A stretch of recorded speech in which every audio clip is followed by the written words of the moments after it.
Hello बच्चों, सद्गुरु classes में आप सभी का स्वागत है।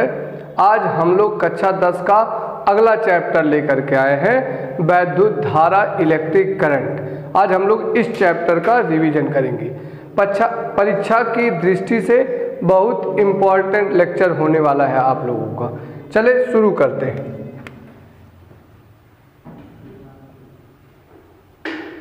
वैद्युत आवेश हम लोग सबसे पहले पढ़ेंगे। वैद्युत आवेश। वैद्युत आवेश होता क्या है?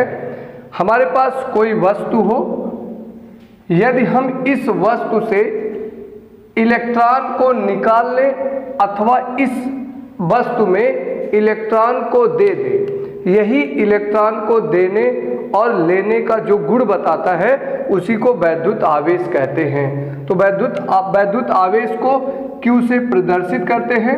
ये धनात्मक, ऋणात्मक, शून्य कुछ भी हो सकता है। वैद्युत आवेश का मात्रक होता है, वैद्युत आवेश का मात्रक होता है कूलाम। इसका मात्रक होता है कूलाम। किसी भी वस्तु से हम इलेक्ट्रॉन को या किसी भी वस्तु में जो आवेश होता है वह इलेक्ट्रॉन के पूर्ण गुणज के रूप में होता है। अर्थात हम आवेश की वैल्यू या तो इलेक्ट्रॉन के पद में ले सकते हैं या तो इलेक्ट्रॉन के पद में दे सकते हैं। अर्थात किसी वस्तु पर उपस्थित आवेश Q बराबर होता है N × E, इलेक्ट्रॉन के पूर्ण गुणज के रूप में वैद्युत आवेश किसी वस्तु पर होता है।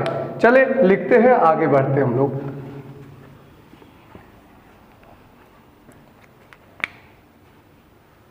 किसी वस्तु का वह गुण जो इलेक्ट्रॉन की कमी तथा इलेक्ट्रॉन की अधिकता बताता है, वैद्युत आवेश कहलाता है। वैद्युत आवेश कहलाता है। इसे Q से प्रदर्शित करते हैं।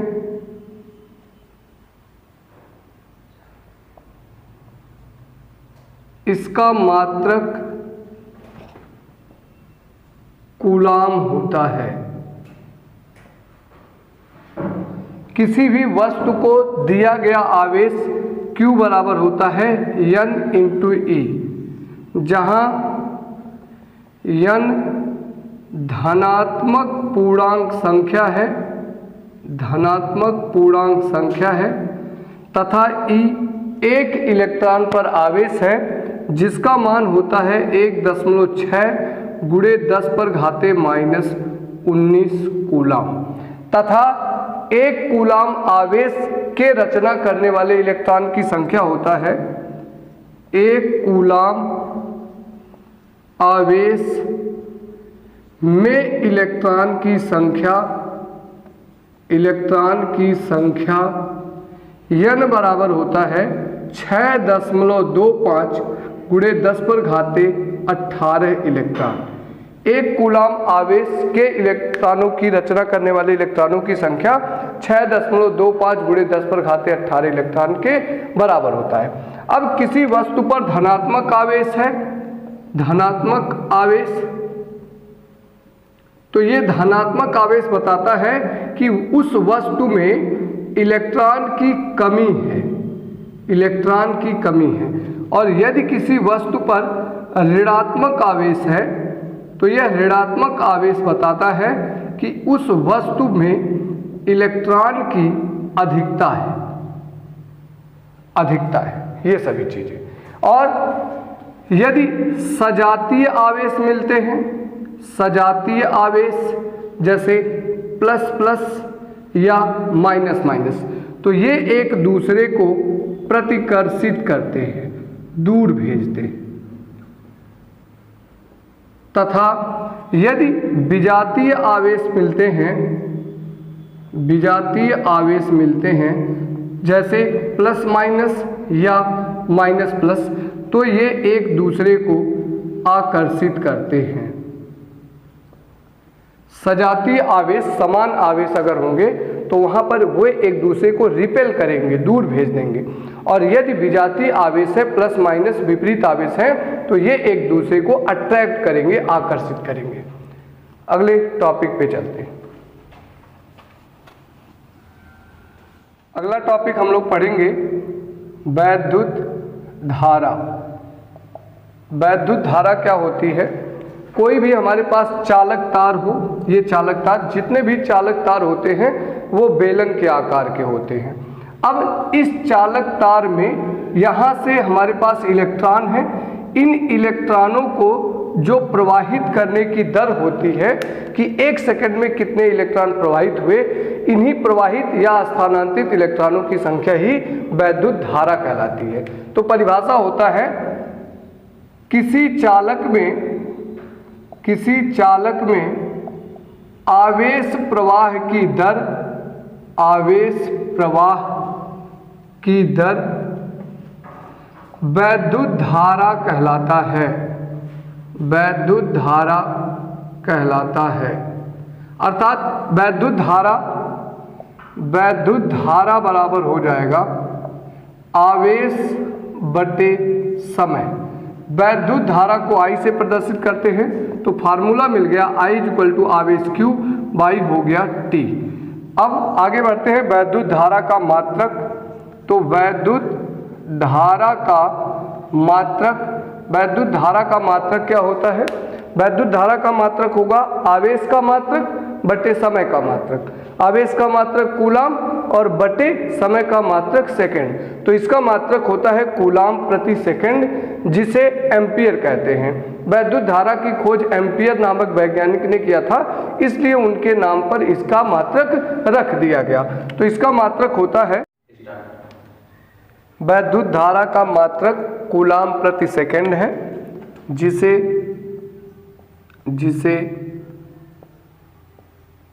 एम्पियर कहते हैं, एम्पियर कहते हैं। अब हम लोग 1 एम्पियर की परिभाषा देते हैं। 1 एम्पियर बराबर अगर ये 1 एम्पियर है तो 1 कूलाम बटे 1 सेकंड होना चाहिए। तो 1 कूलाम बटे 1 सेकंड। अब इसकी परिभाषा हो जाएगी 1 एम्पियर की, यदि किसी वैद्युत परिपथ में 1 सेकंड में 1 कूलाम आवेश स्थानांतरित होता है, तब उसमें प्रवाहित धारा 1 एम्पियर के बराबर होती है। ये 1 एम्पियर की परिभाषा लिख लेते हैं हम लोग। 1 एम्पियर की परिभाषा, यदि किसी वैद्युत परिपथ में 1 सेकंड में 1 कूलाम आवेश स्थानांतरित होता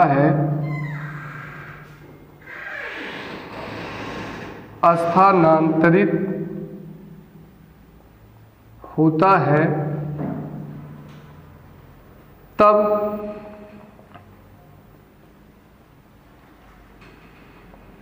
चालक में प्रवाहित वैद्युत धारा 1 एम्पियर के बराबर होता है। आगे वैद्युत धारा मापी यंत्र को क्या कहते हैं? वैद्युत धारा मापी यंत्र का नाम अमीटर है। वैद्युत धारा मापी यंत्र को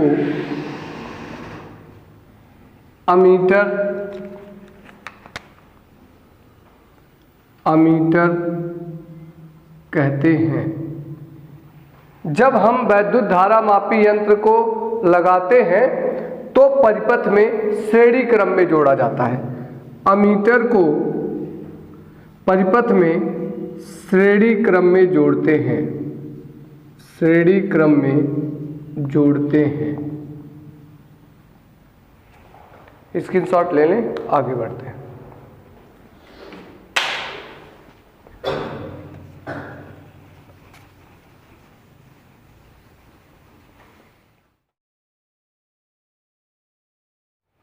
नेक्स्ट टॉपिक है वैद्युत विभवांतर।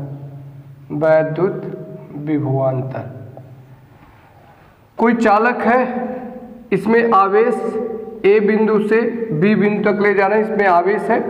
यदि इस आवेश को ए से बी तक ले जाएंगे तो किसी भी वस्तु को एक स्थान से दूसरे स्थान तक ले जाने में कुछ कार्य करना पड़ता है।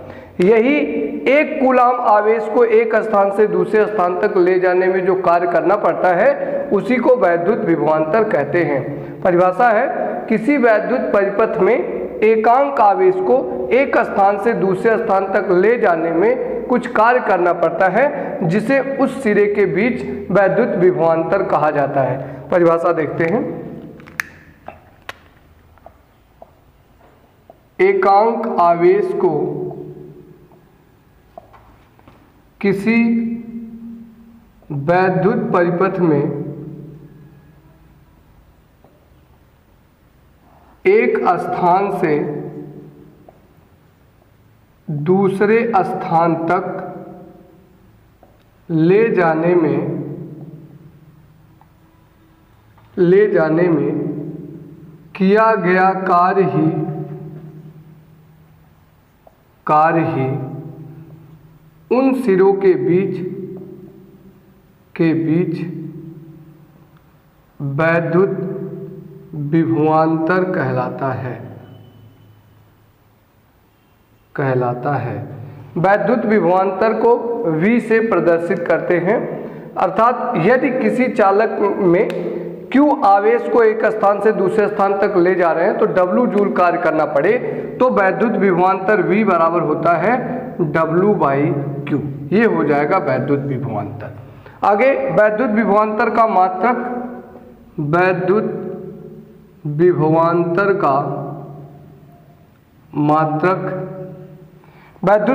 का मात्रक, कार्य का मात्रक जूल और आवेश का मात्रक कूलाम, जूल प्रति कूलाम होता है। जूल प्रति कूलाम होता है, जिसे वोल्ट कहते हैं। वैद्युत विभवांतर का मात्रक जूल प्रति कूलाम है, जिसे वोल्ट कहा जाता है। वैद्युत धारा मापी यंत्र का नाम वोल्ट मीटर है। वैद्युत धारा मापी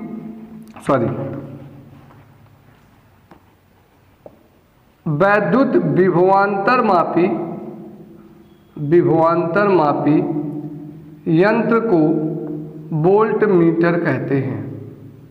वोल्ट मीटर कहते हैं। जो वैद्युत विभवांतर है यह अदिश राशि है। कुछ बातें और ध्यान रखेंगे वैद्युत धारा के पद में।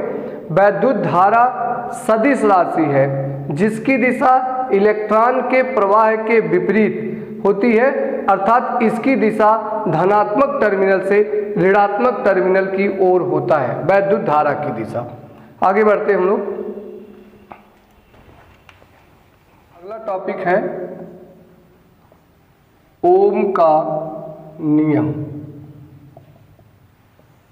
ओम का नियम है कि यदि हमारे पास चालक तार हो जिसमें वैद्युत धारा प्रवाहित हो रही हो, अगर हम उस चालक तार की भौतिक अवस्थाओं में कोई परिवर्तन नहीं करते हैं, भौतिक अवस्था जैसे उसकी लंबाई में, उसके क्षेत्रफल में, उसके ताप में या पदार्थ में, इन सब में परिवर्तन नहीं करते हैं, तो वैद्युत विभवांतर उस चालक तार में प्रवाहित वैद्युत धारा के समानुपाती होता है। यही ओम का नियम है। तो ओम का नियम है, यदि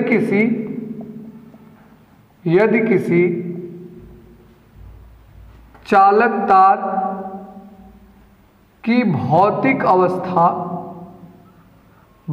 अवस्था जैसे ताप, लंबाई, क्षेत्रफल इत्यादि में कोई परिवर्तन ना किया जाए, कोई परिवर्तन न किया जाए, न किया जाए, तब चालक में प्रवाहित धारा विभवांतर के समानुपाती होता है, समानुपाती होता है। यही ओम का नियम है। अर्थात ओम के नियम के अनुसार, ओम के नियम के अनुसार V is proportional to I, और जब समानुपाती होता है तो उसके लिए जब ग्राफ खींचते हैं वैद्युत धारा और वैद्युत विभवांतर में, तो धारा और विभवांतर में जो ग्राफ मिलता है वो एक सरल रेखा मिलता है, एक सीधी रेखा मिलती है, और इस रेखा पर उपस्थित जो बिंदु होते हैं वह वैद्युत प्रतिरोध को प्रदर्शित करते हैं। विभवांतर और धारा के बीच खींचा गया ग्राफ जो होता है वो एक सरल रेखा होता है, सीधी रेखा होता है। आगे जब समानुपाती चिन्ह हटेगा तो एक नियतांक यूज होता है आर आई, तो V बराबर हो गया आर आई, जहां आर समानुपाती नियतांक है, जिसे प्रतिरोध कहते हैं, जिसे प्रतिरोध कहते हैं। तो यहाँ से हमारे पास आ गया प्रतिरोध। चले देखें कि प्रतिरोध क्या होता है।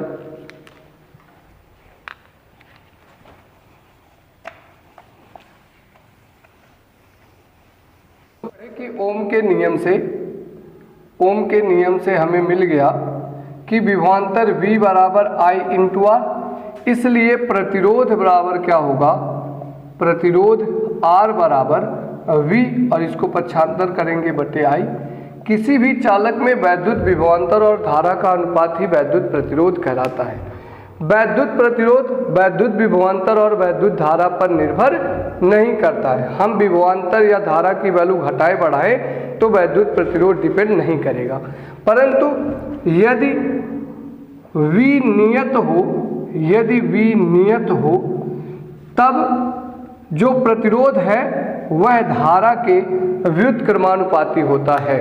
अगर वैद्युत विभवांतर कांस्टेंट कर दिया जाए तब उसमें प्रवाहित वैद्युत धारा उसके प्रतिरोध का व्युत्क्रमानुपाती होता है, उल्टा होता है।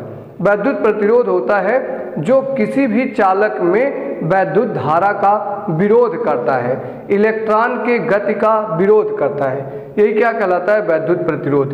वैद्युत प्रतिरोध का मात्रक क्या है, वैद्युत प्रतिरोध का मात्रक, तो V का मात्रक वोल्ट और I का मात्रक एम्पियर।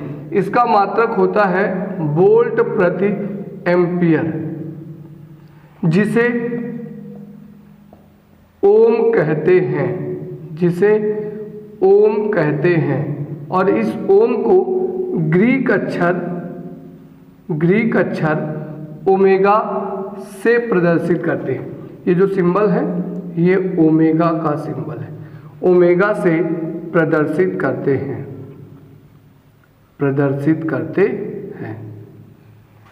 ये हो गया वैद्युत प्रतिरोध। आगे बढ़ते हैं।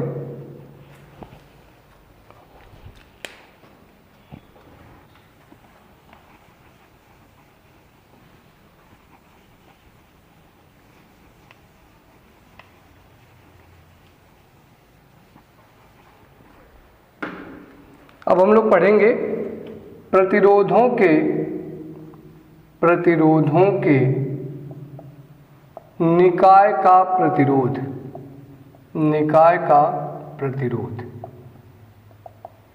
अर्थात दो या दो से अधिक प्रतिरोधों को जोड़ा जाए तो जो सिस्टम प्राप्त होगा उसका वैद्युत प्रतिरोध कैसे निकालेंगे। सबसे पहले वैद्युत प्रतिरोध को दो प्रकार से जोड़ा जाता है, एक श्रेणी क्रम, एक समांतर क्रम। समांतर क्रम को पार्श्व क्रम भी कहा जाता है। तो पहली विधि पे चलते हैं कि समांतर क्रम संयोजन से श्रेणी क्रम संयोजन से वैद्युत प्रतिरोध कैसे ज्ञात करेंगे। तो पहला हम लोग पढ़ेंगे श्रेणी क्रम संयोजन। मान ले हमारे पास 3 प्रतिरोध हैं। ये हो गया एक प्रतिरोध R1, ये हो गया दूसरा प्रतिरोध R2 और तीसरा प्रतिरोध R3। यदि इनको इस प्रकार से जोड़ा जाए तो इसे श्रेणी क्रम संयोजन कहा जाता है। इसमें हम लोगों ने एक बैटरी लगा दिया, ये प्लस टर्मिनल माइनस, यहाँ एक कुंजी लगा दिए। अब वैद्युत धारा किधर प्रवाहित होगी? वैद्युत धारा धनात्मक टर्मिनल से ऋणात्मक टर्मिनल की ओर स्थानांतरित होता है। मान लेते हैं कि इस पूरी बैटरी का वैद्युत विभवांतर V है और इस बैटरी से निकलने वाला वैद्युत धारा I है। यदि यहाँ से वैद्युत धारा I निकल रहा है तो हम देख रहे हैं एक ही तार जुड़ा है, और जब एक ही तार जुड़ा है तो ये धारा यहाँ आएगी, यही धारा इसमें भी आएगी, यही धारा आगे बढ़ेगी इसमें भी आएगी, यही धारा आगे बढ़ेगी इसमें भी आएगी। अर्थात जब श्रेणी क्रम संयोजन होता है तो सभी प्रतिरोधों के सिरों पर समान धारा प्रवाहित होती है, जो धारा बैटरी की धारा होती है। यदि हमें वैद्युत विभवांतर निकालना है सभी के बीच में, तो हम लोग क्या जोड़ेंगे? वोल्टमीटर। वोल्टमीटर को किस क्रम में जोड़ा जाता है? समांतर क्रम में। तो यहाँ वोल्टमीटर लगाए और इसका पाठ्यांक आ गया V1, और यहाँ वोल्टमीटर लगाए समांतर क्रम में जिसका पाठ्यांक आ गया V2, यहाँ वोल्टमीटर लगाए जिसका पाठ्यांक आ गया V3। तो हम लोगों ने देखा कि अलग अलग प्रतिरोधों के बीच में श्रेणी क्रम जोड़ने पर उनके बीच में वैद्युत विभवांतर अलग अलग आता है। तो श्रेणी क्रम संयोजन में वैद्युत धारा समान होता है तथा वैद्युत विभवांतर बट जाता है। तो हमारे पास यहाँ क्या होगा? यहाँ से विभवांतर कितना था? V। ये विभवांतर कितने पार्ट में बटा? 3, V1, V2, V3। अर्थात ये तीनों विभवांतर का योगफल बैटरी के विभवांतर V के बराबर होगा। तो हमें मिल गया V = V1 + V2 + V3। ये हो गया इक्वेशन 1। अब हम V की वैल्यू, V1, V2 और V3 की वैल्यू निकालेंगे। मान लेते हैं कि पूरे परिपथ का जो तुल्य प्रतिरोध है वो है R इक्विवेलेंट, अर्थात टोटल जो प्रतिरोध है वो R इक्विवेलेंट के बराबर है। अब हम ओम का नियम लगाएंगे। एक बार V की वैल्यू, V1, V2, V3 का मान निकालेंगे। तो ओम के नियम से पूरे बैटरी का विभवांतर V, जब हम वैद्युत विभवांतर या ओम का नियम लगाते हैं तो बस ध्यान इतना रखना होता है कि यदि हम जहां का विभवांतर निकाल रहे हैं वहीं की धारा होनी चाहिए और वहीं का प्रतिरोध होना चाहिए। विभवांतर V बराबर कितना था? I × R, अर्थात वैद्युत धारा और प्रतिरोध का गुणनफल ही विभवांतर होता है। जहां का वैल्यू निकालना है वहां रखें। तो यहाँ पूरी बैटरी का विभवांतर V बराबर पूरी बैटरी की धारा I और पूरे बैटरी का प्रतिरोध R इक्विवेलेंट। ऐसे V1 की वैल्यू, V2 की वैल्यू और V3 की। तो V1 की, जहां V1 है यहाँ धारा I और यहाँ का प्रतिरोध R1। V2 के लिए तो यहाँ की धारा I, यहाँ प्रतिरोध कितना है? R2। V3 के लिए यहाँ की धारा I और प्रतिरोध R3। ये हो गया हमारा समीकरण 2। समीकरण 2 का मान समीकरण 1 में रख देते हैं। समीकरण 2 का मान समीकरण 1 में रखने पर रखेंगे तो V के जगह IR इक्विवेलेंट, V1 के जगह पे IR1, V2 के जगह पे IR2 और IR3। I कॉमन हो गया इस साइड में, बचा R1 प्लस R2 और प्लस R3। I से I कैंसिल हो गया, अर्थात हमें मिल गया R इक्विवेलेंट बराबर R1 plus R2 plus R3। ये हो गया टोटल प्रतिरोध की वैल्यू। तो तुल्य प्रतिरोध निकालना हो, श्रेणी क्रम में हो, तो सभी प्रतिरोधों का योगफल ही पूरे प्रतिरोध का मान कहलाता है या बैटरी के प्रतिरोध का मान कहलाता है। अब कुछ बातें इसमें कर लेते हैं हम लोग।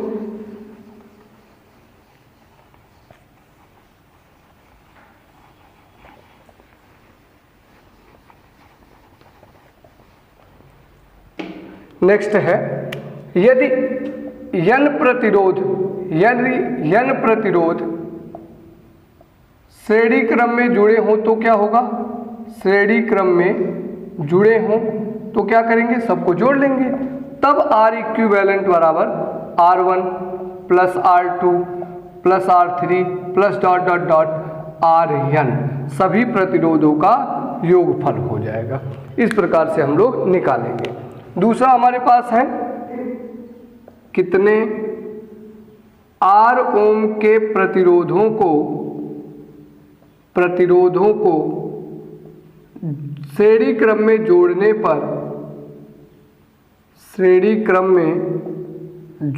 पर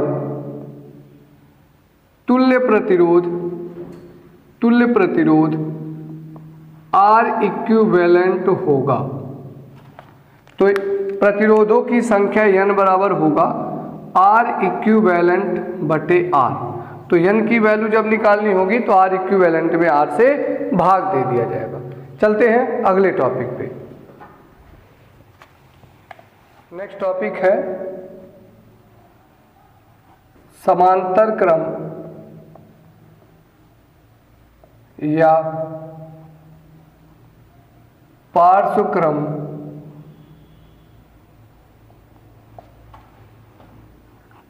संयोजन।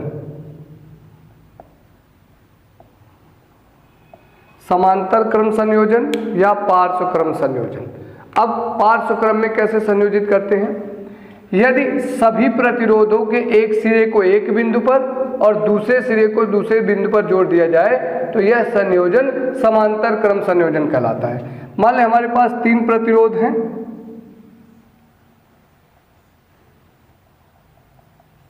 ये R1, R2 और R3। तीनों को के एक सिरे को A बिंदु पर और दूसरे सिरे को B बिंदु पर जोड़ दिया गया और इनसे एक बैटरी लगा दी गई और एक कुंजी। इस प्रकार से जोड़ दिए, ये एक धन और ये ऋण टर्मिनल हो गए। वैद्युत धारा धनात्मक टर्मिनल से, अब वैद्युत धारा यहाँ आकर के 3 रास्तों में बट जाएगी। मान लें कि यहाँ पर धारा I1 गई, यहाँ पर धारा I2 गई, यहाँ पर धारा I3 गई। पुनः ये तीनों धाराएं यहाँ मिल करके और कितनी बन जाएंगी? I बन जाएंगी।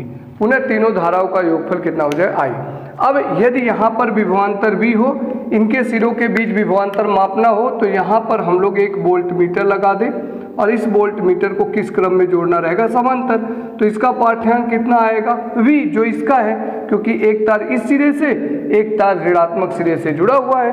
तो जो बैटरी का विभवांतर है वही इन तीनों प्रतिरोधों का विभवांतर होगा। तो समांतर क्रम संयोजन में वैद्युत धारा विभाजित हो जाता है जबकि वैद्युत प्रतिरोध सभी सिरों पर समान रहता है। समांतर क्रम संयोजन में सभी प्रतिरोधों के बीच विभवांतर समान होता है जबकि वैद्युत धारा बट जाता है। अर्थात वैद्युत धारा I बराबर कितना होगा? I1 plus I2 plus I3। ये हो गया इक्वेशन 1। अब हम I की वैल्यू I1, I2, I3 की वैल्यू निकाल लेंगे। यहाँ पर हमारे पास जो प्रतिरोध है वो क्या है? R equivalent. ओम के नियम से हमें क्या मिला? V बराबर IR। इसलिए अगर I की वैल्यू निकाले तो क्या आएगा? V by R। तो जहाँ की धारा निकालनी होगी वहाँ के विभवांतर में वहाँ के प्रतिरोध से भाग दिया जाएगा वहाँ की धारा। पूरे बैटरी की धारा पहले ओम के नियम से तो बैटरी की धारा I बराबर यहाँ का विभवांतर बैटरी का V और यहाँ का प्रतिरोध बैटरी का R इक्विवेलेंट। ऐसे ही I1 बराबर कितना होगा? तो I1 जहाँ है वहाँ का विभवांतर V है और प्रतिरोध है R1। ऐसे I2 तो V V/R2, ऐसे ही I3 तो ये हो जाएगा V/R3। ये पूरा हम लोग इक्वेशन मान लिए 2। तो इस इक्वेशन 2 से अब हम लोग I1, I2, I3 और I का मान समीकरण 1 में रख देंगे। समीकरण 2 का मान समीकरण 1 में रखने पर, जब रखेंगे तो I के जगह पे V/R equivalent, I1 V/R1, I2 V/R2, I3 V/R3। V common हो गया उधर, बचा 1/R1, 1/R2, 1/R3। V से V कैंसिल, तो 1/R इक्विवेलेंट बराबर 1/R1 plus 1/R2 plus 1/R3। ये हो गया। अब यदि n प्रतिरोध समांतर क्रम में जुड़े हों तब, समांतर क्रम में जुड़े हों तब, तो 1/R इक्विवेलेंट बराबर 1/R1 plus 1/R2 plus dot dot dot plus 1/Rn हो जाएगा। जितने भी प्रतिरोध जुड़े होंगे सबके व्युत्क्रम का योगफल तुल्य प्रतिरोध के व्युत्क्रम के बराबर होगा। आगे कितने R ओम के प्रतिरोधों को समांतर क्रम में जोड़ने पर तुल्य प्रतिरोध R इक्विवेलेंट प्राप्त होगा। तो N की संख्या कितनी हो जाएगी? R/R equivalent. समांतर क्रम में जोड़ने पर उस प्रतिरोध के इक्विवेलेंट से भाग दिया जाएगा, तो हमें प्रतिरोधों की संख्या मिल जाएगी।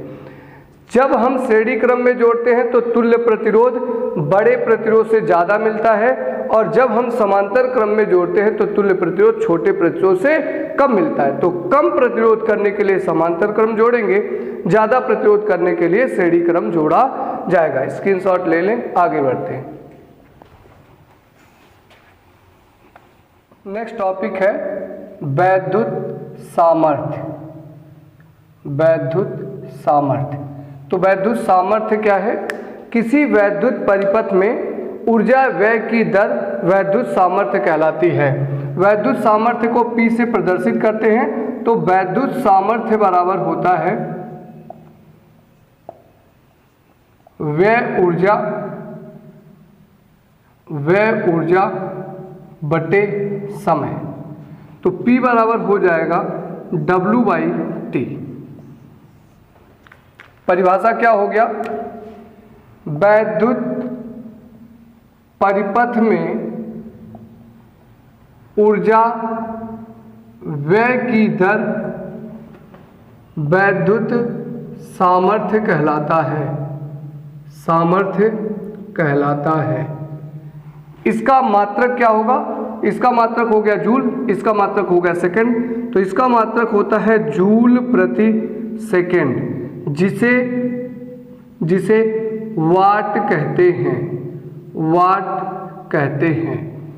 इसके और भी बड़े मात्रक होते हैं, जैसे मेगावाट हो गया, हमारे पास अश्वशक्ति हो गया, ये सभी इसके मात्रक हैं। तो एक अश्वशक्ति हार्स पावर बराबर कितना वाट होता है? 746 वाट होते हैं। ये सभी चीज़ें हम लोग ध्यान देंगे।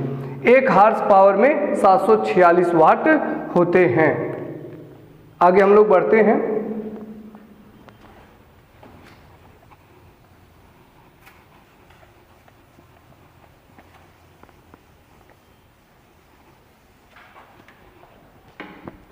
नेक्स्ट है ऊर्जा का व्यापारिक मात्रक। ऊर्जा का व्यापारिक मात्रक। ऊर्जा का व्यापारिक मात्रक क्या होता है? ऊर्जा का व्यापारिक मात्रक किलोवाट घंटा होता है, जिसे सामान्य बोलचाल की भाषा में यूनिट कहते हैं। ऊर्जा का व्यापारिक मात्रक किलोवाट घंटा होता है, जिसे सामान्य बोलचाल की भाषा में यूनिट कहा जाता है। अब हम लोग 1 किलोवाट घंटा तथा जूल में संबंध निकालेंगे। जूल में संबंध जिसकी वैल्यू होती है 3 × 10 पर घाते 6, 3.6 × 10 पर घाते 6 जूल होता है। अब हम लोग 1 किलोवाट घंटा तथा जूल में संबंध निकालेंगे। देखें तो 1 किलोवाट घंटा बराबर क्या हो जाएगा, 1 किलोवाट गुणे 1 घंटा। 1 किलोवाट में कितने वाट होंगे, 1000 वाट हो जाएगा। 1 घंटा में कितना सेकंड होगा, 3600 सेकंड हो जाएगा। इसका मल्टीप्लाई किए तो 3600 और 3 0 1 2 3 0 आ गया वाट सेकंड। तो ये 1 2 3 4 5 6 अंक पे 3.6 गुणे 10 पर घाते 6 अंक दाईं तरफ लाए हैं तो +6 और वाट सेकंड को क्या कहते हैं, जूल कहते हैं। ये हमारा निकल गया 1 किलोवाट घंटा बराबर 3.6 गुणे 10 पर घाते 6 जूल। आगे हम लोग अभी अगला टॉपिक पढ़े हैं कि वैद्युत सामर्थ्य क्या होता है या वैद्युत शक्ति क्या होती है। तो हमें मिला P बराबर W/T। अब इसके लिए फार्मूला निकालेंगे W बराबर, परंतु W बराबर होता है VIT। ये वैल्यू यहाँ से रखेंगे, इसलिए P बराबर होगा VIT/T। T से T कैंसिल हो गया तो वैद्युत सामर्थ्य P बराबर हो जाएगा V × I। अब और भी फार्मूले, V और I के पद में P का मान था, यदि I और R के पद में निकालना हो, यदि V और R के पद में निकालना हो तब निकाल लेंगे। यहाँ से ओम के नियम से V बराबर क्या होता है, I × R। तो ये वैल्यू रख लेंगे, इसलिए P बराबर यहाँ IR, तो I का गुणा I में I² × R हो गया। ऐसे ही जब हम लोग I की वैल्यू रखेंगे V/R तो P बराबर मिल जाएगा V²/R। ये हमारे पास हो जाएगा वैद्युत शक्ति के लिए फार्मूला। बस इसी पे हमारा चैप्टर खत्म होता है। Thank you.